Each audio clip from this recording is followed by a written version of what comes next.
Ladies and gentlemen, pilots turn on the fasten seatbelts. This is Daniel Smith from Jets Guru. Welcome to the show. All gas, no brakes. Let's go, Jets.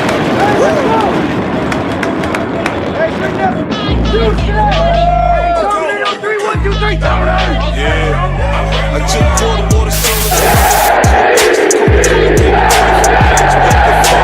baby by me, baby. Be a millionaire, I write the check before the baby comes. All gas, no brakes. I'ma die trying to spin this shit. Southside's up in this bitch.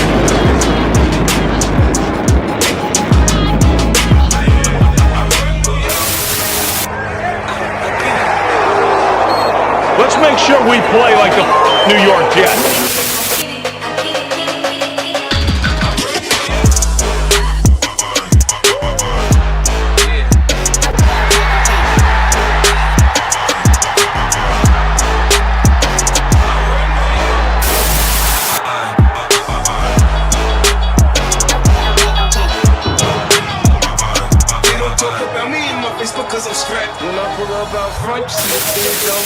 When I roll 20 deep, it's always drama in the club. Now that I roll with Trey, everybody show me love. When you sell like Eminem, you get plenty of groupie love. Look, homie, ain't nothing changed. Close down, cheese up. I see exhibit in the cutting, man. Roll them trees up, up. Roll them trees up, roll them trees up. I see exhibit in the cutting, man. Roll them trees up.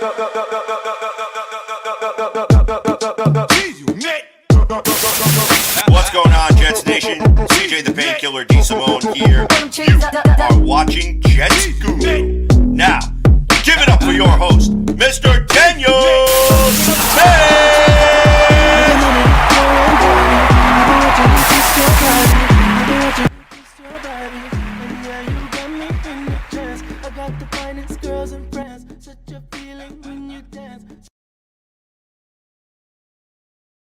What is going on out there, Jets Guru and Jets Guru fans and Jets Guru listeners and soon to be Jets Guru family? Thank you everyone for tuning in tonight. Really appreciate the support.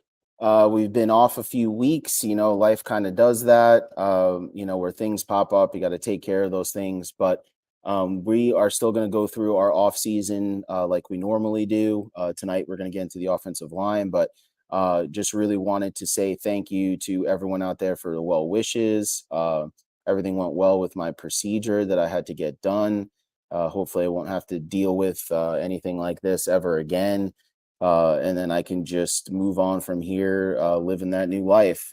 So with that being said, let's just get right into the show since we started a little bit late trying to get everything going. Of course, we got Kevin with us.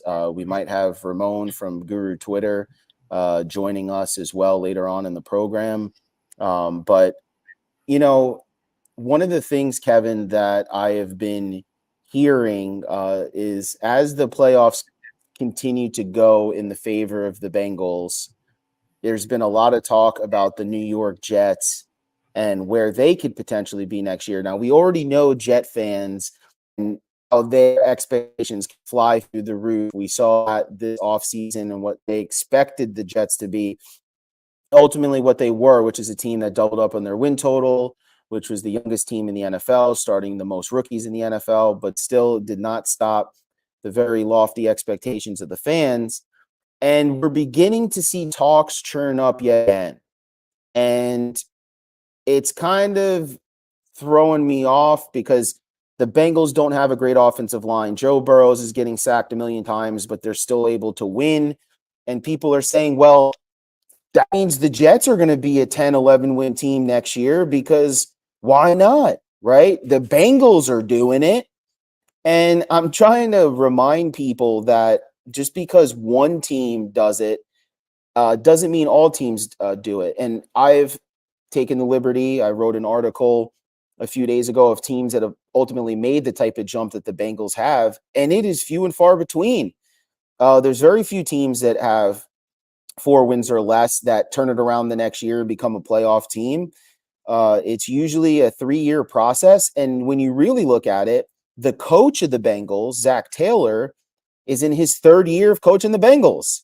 So I've been trying to remind fans that this is the first year of Saleh. the first year of Zach Wilson and company, the first year of LaFleur. And even though Joe Douglas has been here, he was building a team for a different coach and a different scheme. And that he, although he's been here longer than the others, this whole thing that happened in this offseason was a restart. And you have to look at everyone in a year one process, the building of this team, the coaches, the GM, and everyone, as far as how this current team is going to roll. And I think that an expectation of the Jets making a Bengals leap be very foolish and would be setting you up for disappointment yet again.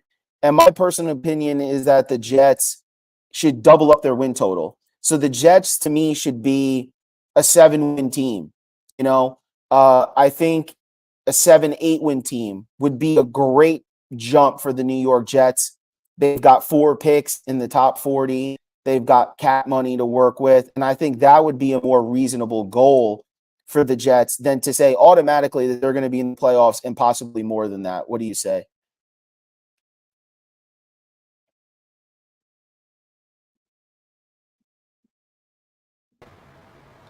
Hey, you're muted, man. Turn your mic on. Shit. It's like, hey, amateur hour, get your shit together. But sorry about that. Sorry, no cursing on this show. Sorry about that. And it's early. The kids aren't even in bed yet. But anyways, so there's 2 teams that I would talk about. He came on to throw me under the bus, and he could have taken me off mute too, by the way, JR. I know how producers work. You could have hit the mute button for me, man. You're right. You're right. My bad.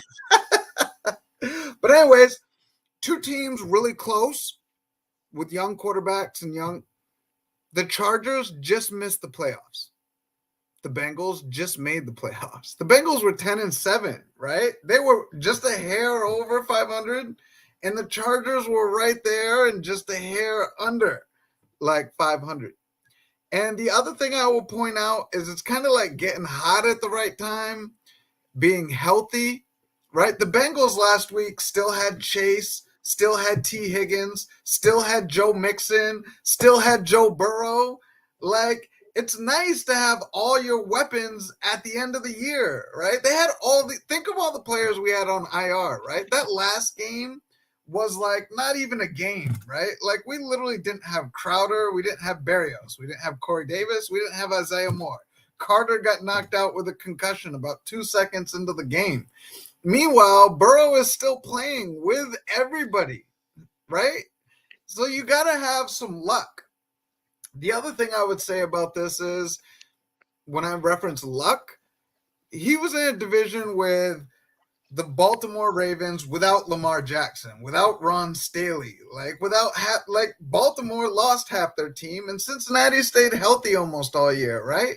So you got to put some of these things in perspective. It goes back to exactly what you said. Like, the Jets need to be about 7 to 9 wins. And then if you catch some breaks, can they be 10-7? I mean, that's 1 or 2 more wins than what we're saying. So could they be the Bengals, stay healthy all year and make the playoffs? Well, yeah. Yeah.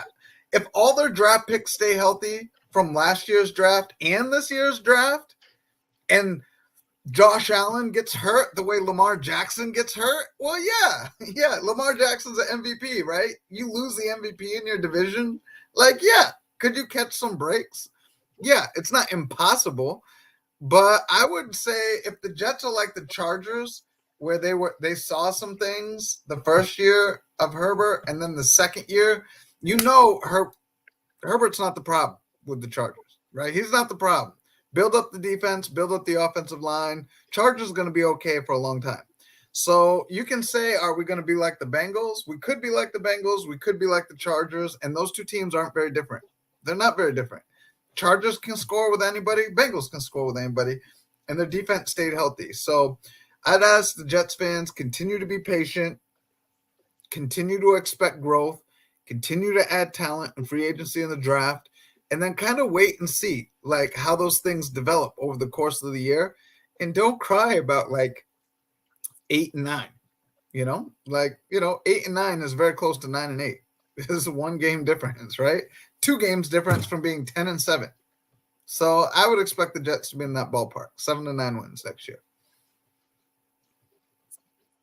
Yeah, I agree. I think it's an excellent point to put things in perspective and just look how the roster played out. A lot of luck comes into it as far as the injury bug is concerned.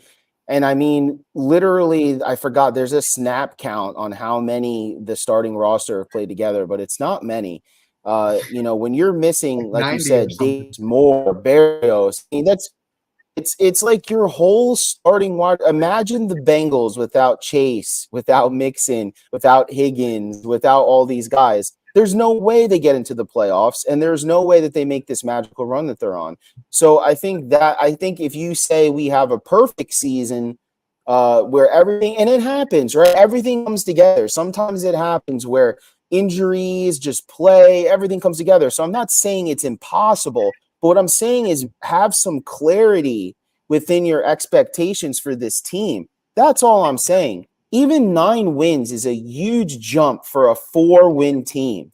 You just don't see it that often. It doesn't happen to that many teams. Now, could we be one of those teams? Absolutely. We could be one of those teams. But again, don't set yourself up for failure.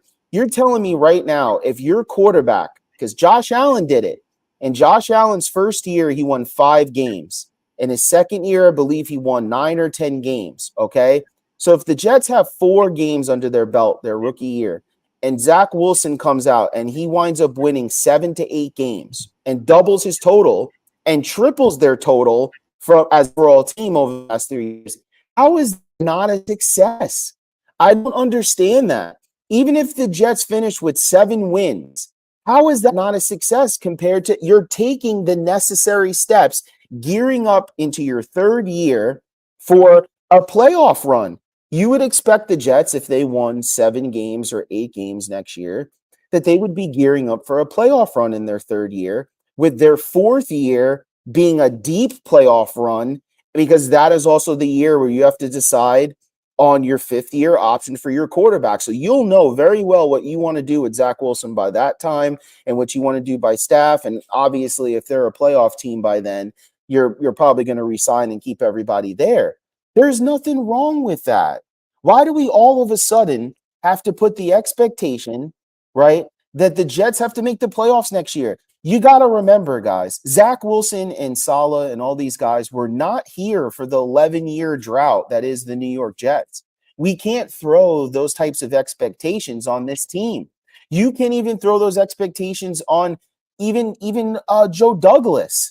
He was building a team for a completely different coaching scheme, and it takes time to work through that. Just because he's here doesn't mean that the team didn't have to be broken down yet again, rebuilt yet again. And with that, absolutely comes time that is needed. Now, I'm not saying that it won't happen, but what I'm saying is you have to have some kind of expectations. Do you have to take advantage of this rookie deal? Absolutely. It's something that me and Richard Tinley talk about all the time. Because what happens is if you don't start winning until after you pay your starting quarterback, it's very hard to stay consistent as a football team because you're paying your quarterback $100 million plus, and it's hard to keep weapons around them. Usually when you do that, you have an elite quarterback that makes up holes for the rest of your team. And that's how you're able to do that. But if you do not have one of the best, Aaron Rodgers, Tom Brady, Peyton Manning, these types of guys, usually when you overpay for a quarterback who's above average, it's hard to compete with some of those other teams because you're competing with teams with young quarterbacks who have yet to pay their young star yet. And so they're influencing and pumping their money into linebackers and offensive linemen and receivers and all that. And you usually have a short window to go ahead and execute that. So, you'll see this with a lot of teams. Like Mahomes is different. To me, Mahomes is like the guy. Now that Brady is gone, it's going to be him. Everyone's talking about Burrows and this and that. Listen, Mahomes, 3 Super Bowls, 2 Super Bowls in 4 years, it's going to be, or whatever it was. I mean, this guy is the next coming. Okay, I can't say that for Josh Allen yet. Is he going to be a talent? Absolutely. Is Burrows going to be a talent? I believe absolutely. But he also still plays for the Bengals, and I don't care what anybody says. The Bengals got to show me some things. The Bengals got to show me that they could be a consistent winner year in and year out before I tab them, because it does matter. And then eventually they're going to have to pay him. So I'm with Richard over that. But Richard, the reason why that Rodgers hasn't sniffed the Super Bowl is because he played terrible, to be honest with you, because they should have been in the Super Bowl this year. They had the defense that was needed. The score total was just fine. They had the game in their grasps, and Rodgers didn't do anything but throw to Devontae Adams, which I don't really get. But when you look at it, you have to take advantage of this. And so I think a progression step, again, 7 to 8 wins, like Kevin said, Herbert just missed the playoffs. So you go from a team, a quarterback that shows some promise, big promise, rookie of the year, and then next year they almost make the playoffs. So what do you think that the Bolts are expecting next year? They're expecting to make the playoffs next year. And especially because if the Chargers don't make the playoffs next year, now you're going to his 4th year, not knowing if this guy is a playoff caliber quarterback. Stats are one thing. Being able to get it done in the playoffs are another. And so I'm 100% with that. But there still is a step process to this. There still is. And so I think that is more, like Kevin said, of a line where you should expect the Jets to be, especially with 4 picks in the top 40 and multiple late and mid-round picks as well. And their cap is in good shape right now. So you have to take advantage of that. But it doesn't mean all or bust next year. And that's all that we mean by that when we say that. We don't mean that they can't make that necessary step and really propel themselves, because remember, there's always a team or two that falls off too as well. And there's a team or two that comes up. So why not the Jets? Sure, why not the Jets? But if they happen to finish with 7 to 8 wins, let's say, don't get mad. Don't be surprised, because when you look at this schedule, and we won't know exactly how it's broken out for a little bit, there'll be some doozies there. And it's still a super young team with a lot of new pieces that are going to be influxed into this team. And we have a lot of holes, guys. We have a lot of holes. We still need a center. We still need a guard. Potentially, we might need a new left tackle in another year or so if Becton doesn't get his act together, which we'll get into here in a second. You still might need another dynamic receiver. What if Berrios gets signed? What do? You can have more work in and out, but you still need another receiver there. You still need a tight end in this offense. This offense needs a tight end. The Jets have been the tight end, but especially in this offense, to take pressure off smaller guys like Moore and Berrios if they stay on. You don't have to send them over the middle so much. You could send your tight end, right? You still need linebackers. You still need, I believe, a veteran corner. It's just too green out there. And even if so, you don't go veteran, you still need a corner out there. You possibly need to replace May.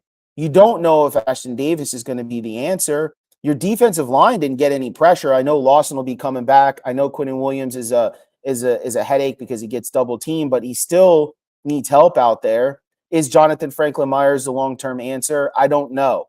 So the Jets have a lot of answers that need to be fit. I think having the 3-year plan to the playoffs is more reasonable, because it's going to allow Joe to go through this draft class, retool and fix some of those holes. So let's say we fix the cornerback issue. We fix the line issue.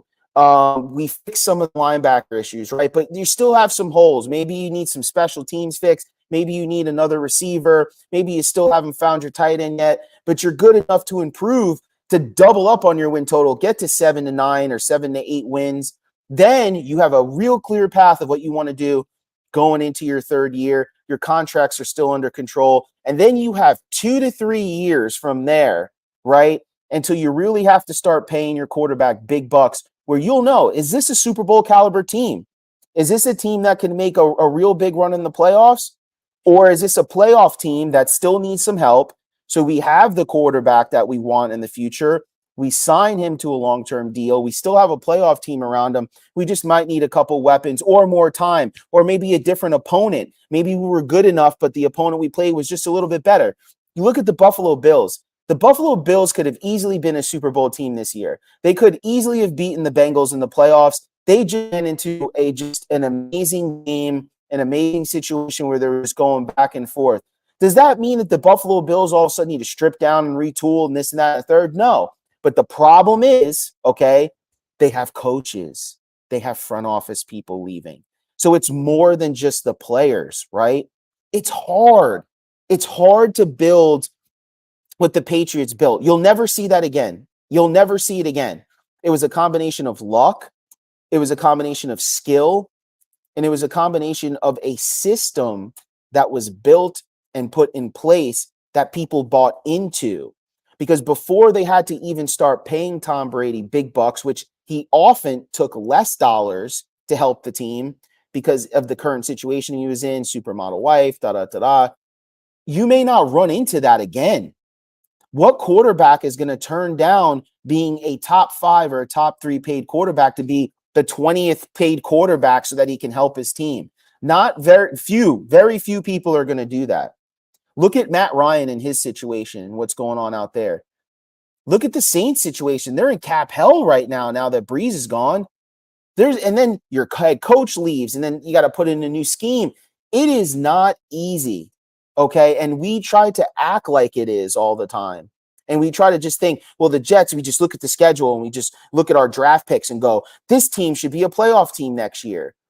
Not factoring in, what if LaFleur gets a head coaching job in his 3rd year? Let's say Zach Wilson takes a super leap next year, and all of a sudden, after Zach Wilson's 3rd year, LaFleur has a job. Now your play caller's gone. What if you lose your defensive coordinator? You lose this guy. This player now leaves. This guy now goes. Now you're figuring it out and trying to pull it all together. It is not easy. It's luck, injuries, skill, and it all has to come together at the right time. So it's not as easy as looking at the numbers on the stat sheets and looking at the picks and saying, hey, this is going to be a future playoff team. I know it, because you're going to be setting yourself up for disaster. But with that being said, let's transition over to Mekhi Becton. Reports coming out the last few days. As you know, Mekhi Becton had a very disappointing season last year on many different levels. We all saw his rookie year, the talent that this kid has. He's just basically a monster out there when he's healthy. The problem is availability is just as important as skill. And Becton has missed, I believe, just as many, if not more games than he's actually played in at this point, which is sad and it sucks. And at this point, it's not just, oh, well, he plays a physical position. He's going against some of the top pass rushers in the league. It seems to be that some of his injury issues also have to do with conditioning and taking care of his weight and his body. And, he's getting new nutrition coaches. He's this and that. Okay, that's great. But this is a performance-driven league. And what happened last year and what happened his rookie year is that the Jets signed George Fant. Now, George Fant was a starting left tackle for the Seattle Seahawks at one point in time. Okay. He was a good tackle, got injured. They found someone that was just a little bit better than him at that time. They moved him to right tackle. They had him in tight end packages, this, that, and the third. When he left Seattle, he was very adamant about wanting to start at left tackle. When he got signed by the Jets, I personally thought that the Jets were not going to take a left tackle at that time, and that they were going to go and roll with George Fant. The potential of someone like Becton enticed Joe Douglas to be able to draft him, the tackle of the future. And we saw the talent right away. It was immediate. But obviously the factors came into play. Well, here you go. George Fant comes in for an injured Mekhi Becton, has a 71 PFF grade, only gives up 1 sack, 4 penalties on, almost 900 snaps. Stays healthy most of the time and shows his worth. He showed that, hey, I was a talent in this league, okay? I got injured and I lost my position. That's just life. That happens like that. But I'm back now and I'm ready to damn well play. And this is going to be coming into this 3rd year, Fant's last year in his deal. And he's going to have a chip on his shoulder, okay? Because he's going to want one last deal in his career before he rides out into the sunset. And he wants to prove to the Jets that he is the guy that they need to be starting. And Saleh didn't draft Mekhi Becton, okay? But his scheme was ran through George Fant. And George Fant very well. And so for a coach looking at this situation, he's saying, I got to give this guy a chance to start. So Saleh basically has come out in the last day or so and said, Fant is going to have every opportunity to start for this football team. And Becton, the young man's going to have to pull himself together pretty much and we're gonna have a competition. And I think it's absolutely great, Kevin. I think it's phenomenal because if anybody needs to be pushed on this roster, it is Mekhi Becton, because he has let his conditioning, his weight, his attitude, and these are things that were talked about before the draft. But people say all sorts of stuff before the draft. So I'm not going to necessarily blame Joe on that when you have that type of talent in front of you, and especially how he showed out his rookie year when he was healthy. But this is a serious issue. And this is a team where you want Zach Wilson protected. This is a big season for the New York Jets, because while they may not make that Super Bowl leap that we talked about last segment, they have to make a leap. There is no doubt about it. This team cannot come out and win 4 or 5 games next year. That can't happen. Because if they only win 4 or 5 games, we're talking about rash of injuries. We're talking about Zach Wilson not taking the next step. We're talking about Moore not taking the next step. We're talking about the secondary falling apart if they only have 4 and 5 wins next year. That whole rookie season, I always give them a pass. For new regimes, new quarterbacks, new everything, it is hard and it's not easy, and a lot has to come together on a rookie season to get it going. But year 2, had a whole offseason, had the install. You know what to expect. The jitters should be out. The rookie jitters should be out the way. Again, the draft capital that's coming in this year, you still have a good cap, so you'll be able to bring 1 or 2 guys in. Lawson should be coming back. That, all that kind of stuff. The Jets better win some games, and so they're making no doubt about it. This is going to be a competition, and I think this is the best thing for Becton, because he's either one of 2 things are going to happen. He's either going to step up and be the guy that we saw his rookie year when he was healthy, which is great for the Jets because, best guy wins. Other guy could potentially move to right tackle, or you just have depth, or he could be a trade piece, or Mekhi Becton's going to fall off.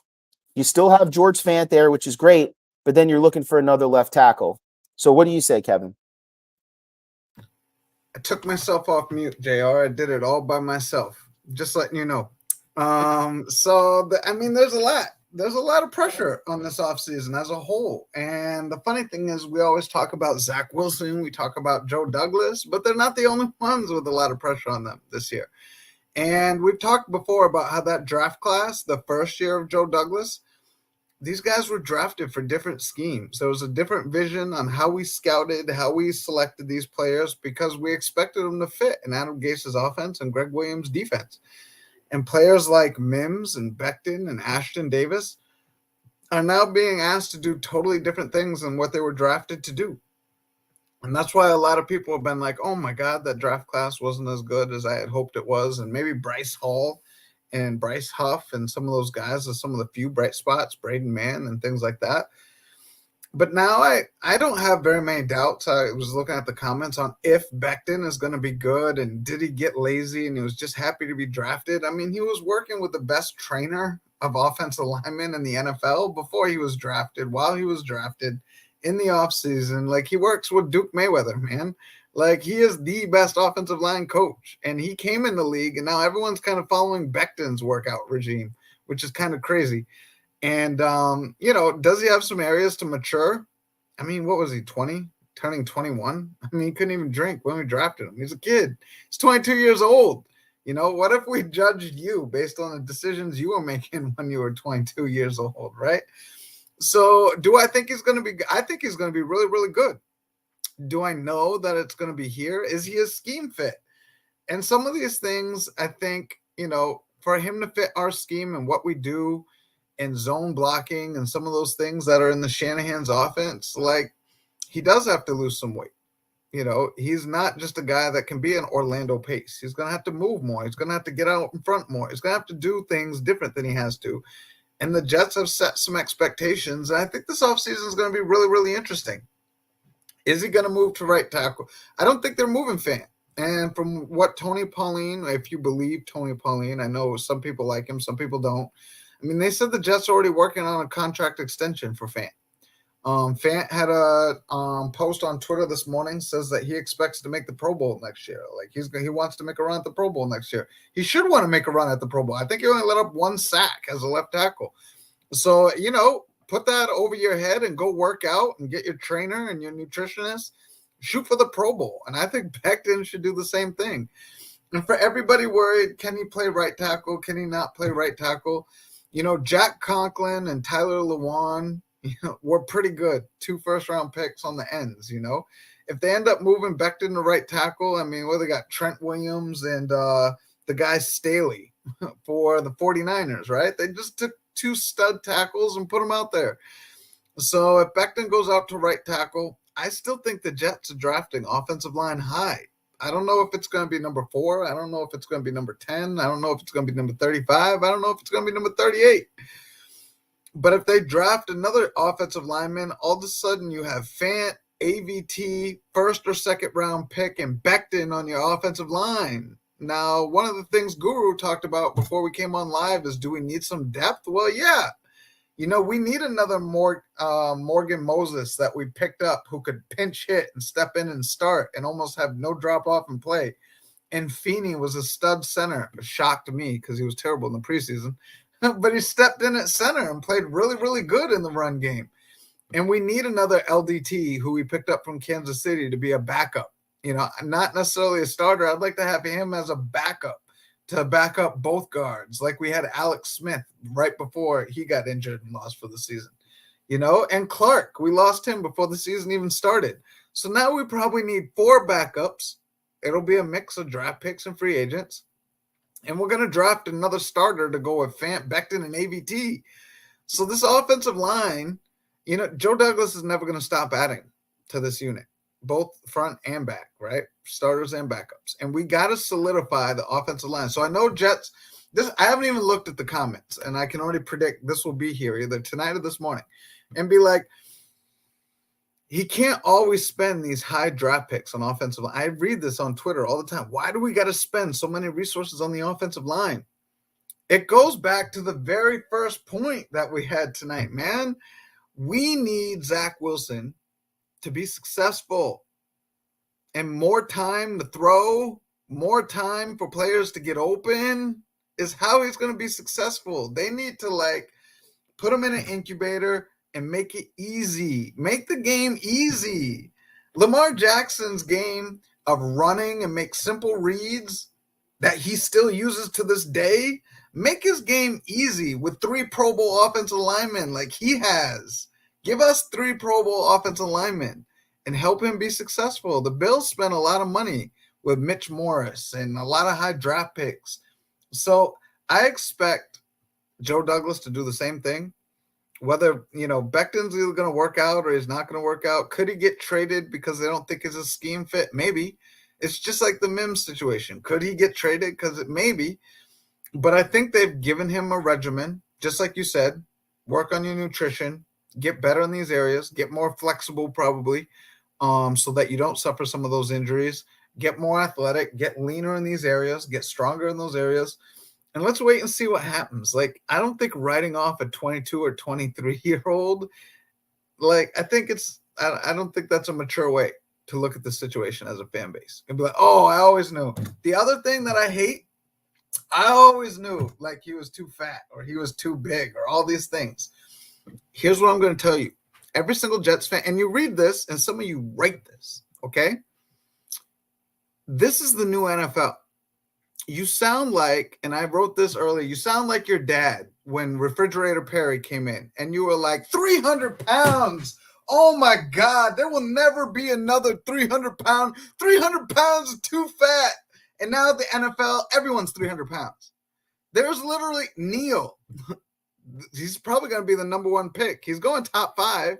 Is another 6'7", 360-pound man. Somebody already put it in the comments. The kid that's coming out of Minnesota, that's 6'8", 390 pounds. Guys, they're getting bigger. Becton, there's going to be 2 or 3 Bectons drafted in every draft now. He was just the first. Just like the fridge was the first 300-pounder. And it's like, oh my God, will 300 pounds, no one will ever weigh 300. No one will ever be as big as Becton. Becton's the new norm. And the league is about to catch up with that. 350 to 380 is going to be the new offensive lines in the NFL. So we just got the first one, and we'll see if it works out with him. But some of these guys are going to work. So this whole thing that he's too big is just you being too slow to see the direction of the NFL. That's what it's going to be. So let's see if it works out. Give the kid some time. It's too early to make a decision right now, in my opinion.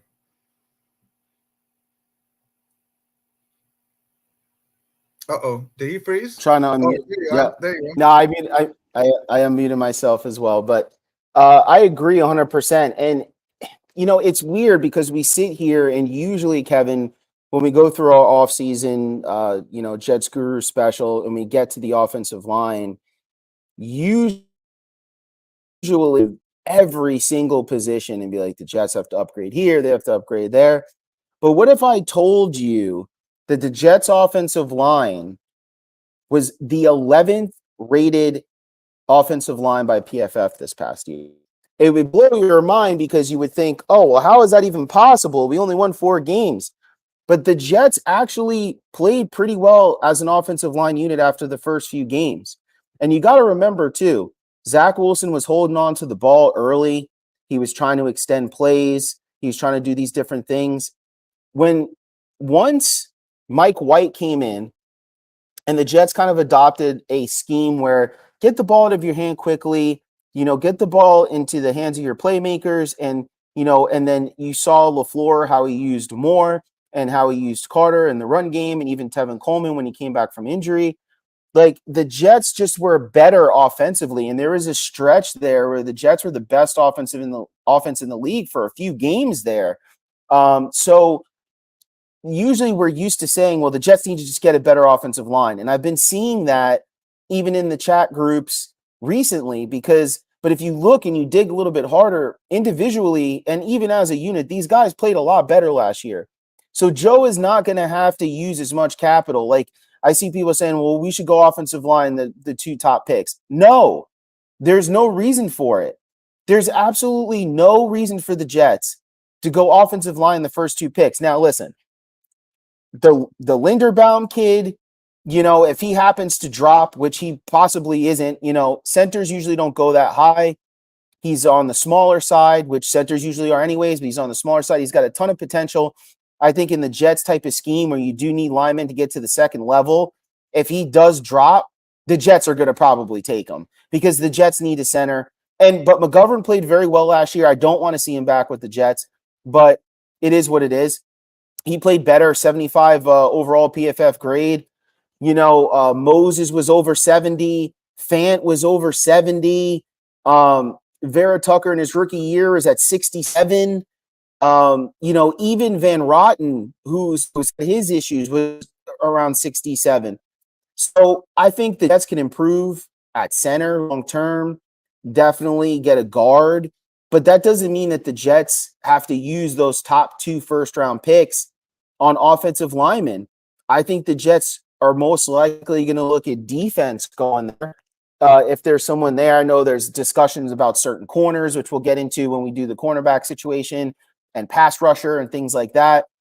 But the Jets are not too far away with this offensive line. I think that if the Jets had a more experienced quarterback with the current line that they had this past year, you would have had a different take on what was said.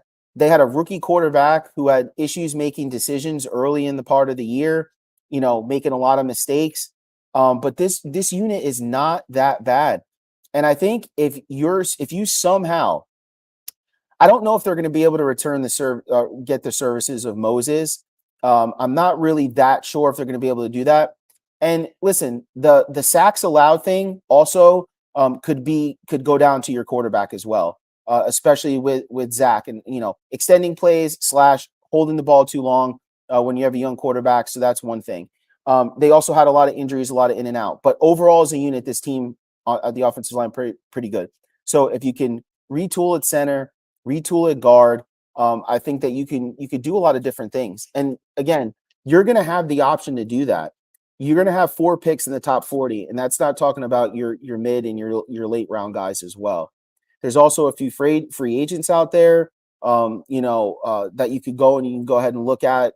But to me, I wouldn't spend premium. A lot of the guys that are getting paid big money, 18, 15, $13 million a year. There are guys that are 33, 36, 30, 32. I don't know if the Jets are going to want to go that route. It wouldn't be necessarily a bad thing.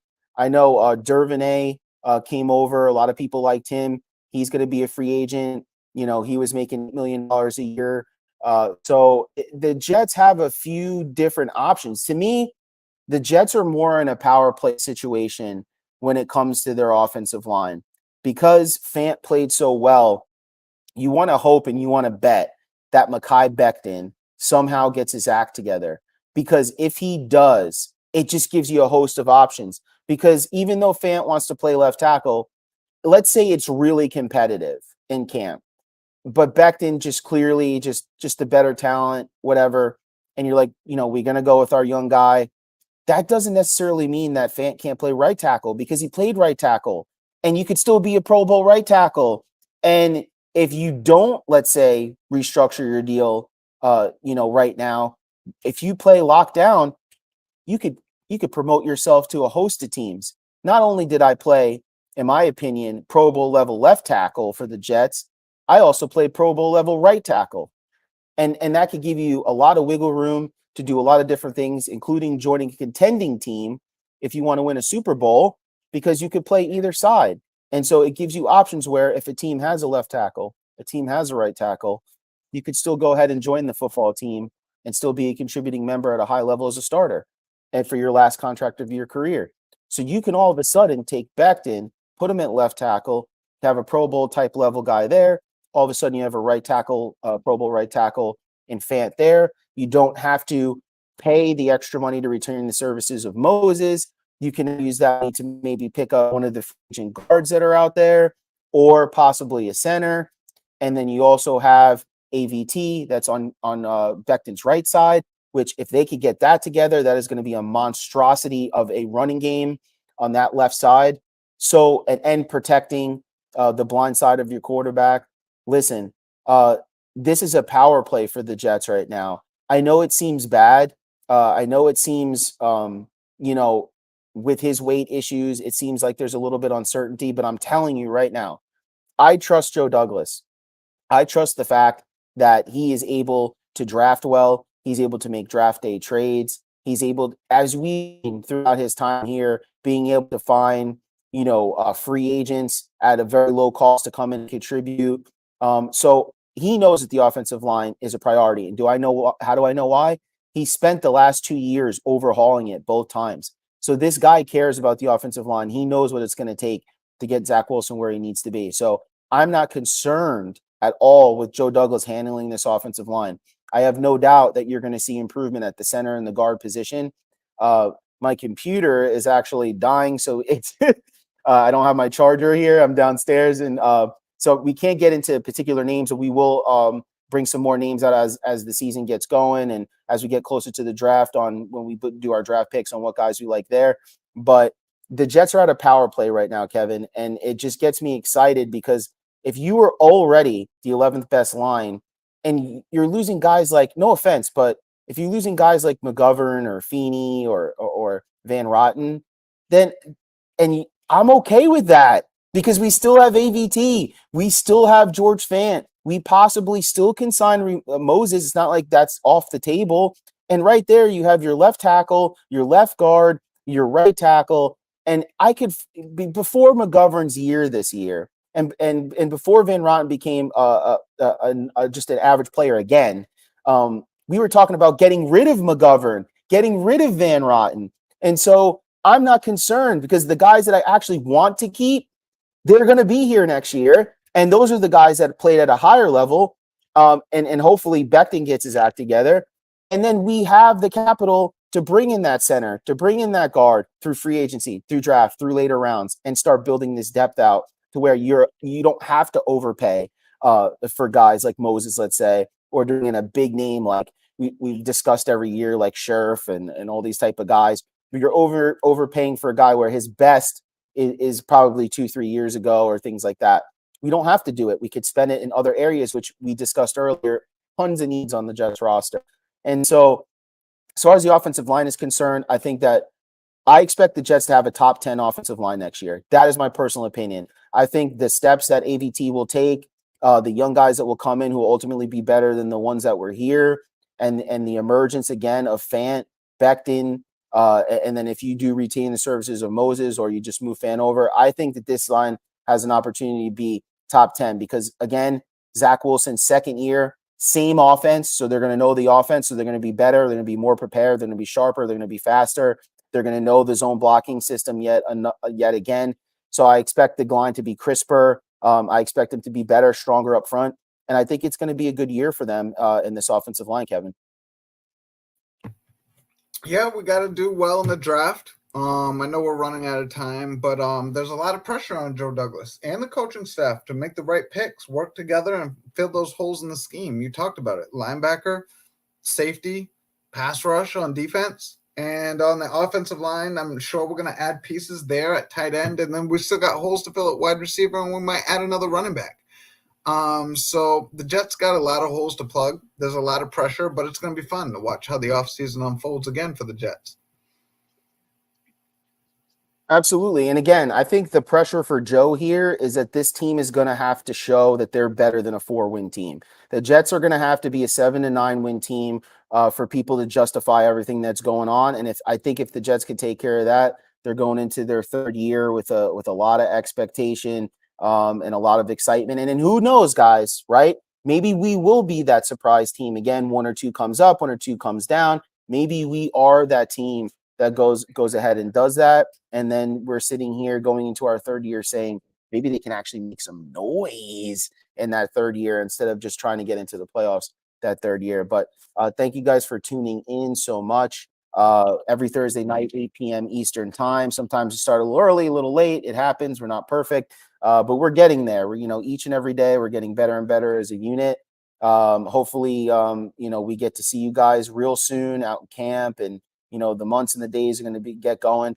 Before we leave, though, I just want to do a quick shout out to some of the Jet pages that are out there. There's a lot of pages that we share our articles on, and we've gotten a lot of love and attention from all these articles. And I think it would just not be fair if we just didn't mention that. So I just want to read off a couple pages that you guys might want to join.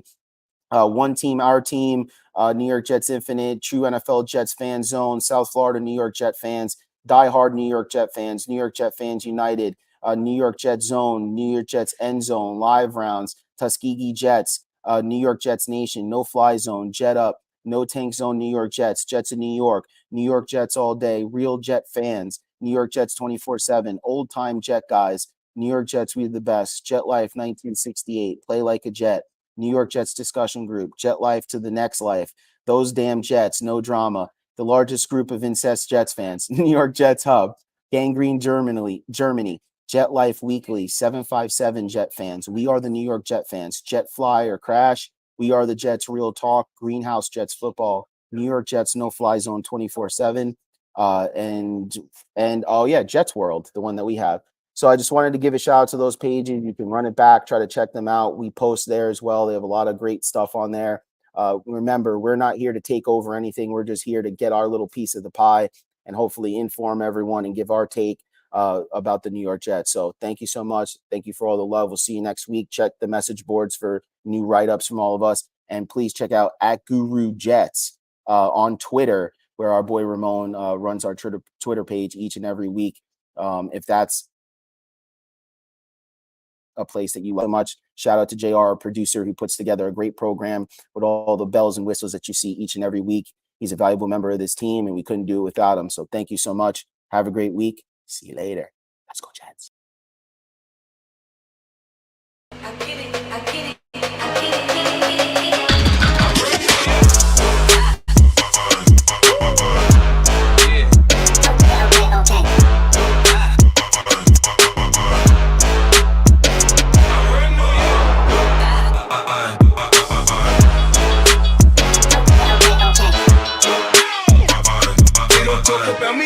Because I'm strapped. When I pull up out front, you see the Benz on dub. When I roll 20 deep, so it's drama in the club.